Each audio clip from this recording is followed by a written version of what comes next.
VRChat has announced the Avatar Marketplace.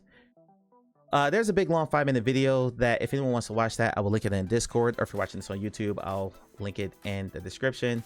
Identity is a big part of VRChat, and that means finding an avatar that fits you. Yet that can be a bit of a pain, especially if you aren't adept with Unity, or if you don't feel like visiting hundreds of worlds to try to find something that fits.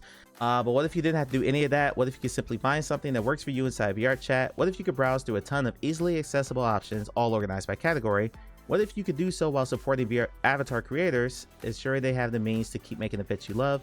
The store will launch with an initial installment of high-quality avatars, and we expect this number to grow rapidly as creators move their wares to the market. Through this new system, we've tried to remove a lot of frustration from finding an avatar that works for you. For example, you can easily see what an avatar's performance ranking is without having to dig for it. That is huge. The number of people who will put unoptimized crap in whether like worlds they build or avatars they build, and you get like 40 frames per second just or less just looking at them for a second because they're optimized so poorly, is staggering. But VRChat itself went through a massive restructuring and a big round of layoffs last year because they decided to grow before they really had like a plan in place. And the people I know who were really heavily into VRChat were saying this was a good thing because the staff was actually overbloated. This is Genghis VR on X. VRChat will soon have a in-game avatar marketplace where you can buy avatars for their V-Bucks, and the creator only gets a 50% cut. I'm sorry, but this ain't it. If I'm gonna buy an avatar, I'd rather have all the money go directly to the creator and have access to the file so I can customize it later. Who is this for? The answer, Genghis, is this is for people unlike you who don't use avatars across multiple different platforms and aren't super big tinkerers. For the casual person who just wants to get into social VR, they'll just go to the marketplace and buy this very, very quickly. The revenue split is 50% goes to you, the creator, 30% goes to the platform users, bought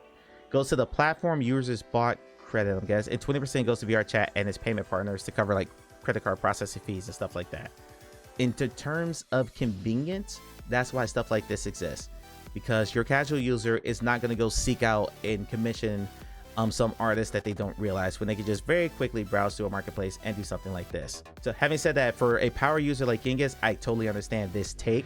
I just think she's not seeing the forest for the trees. And the other bit of this that I wanted to share, I have said for a very long time, and I think Polyarc Games is actually listening to me, so I'm going to take a little bit of credit for this. Yeah, I'm really not.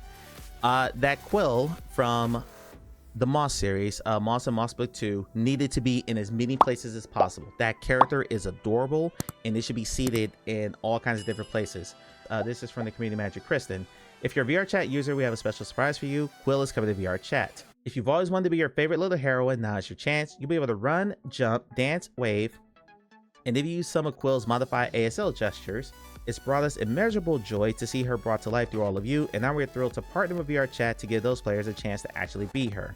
Quill launches very soon in the VRChat Avatar Marketplace, so we'll let you know when she's available for purchase. I would love to see more game developers in general, not just VR developers, but yeah, primary VR developers, bring their avatars into social VR platforms. Basically cross-populate these characters as much as humanly possible, especially the ones that are third person, because VR is largely a first person avenue.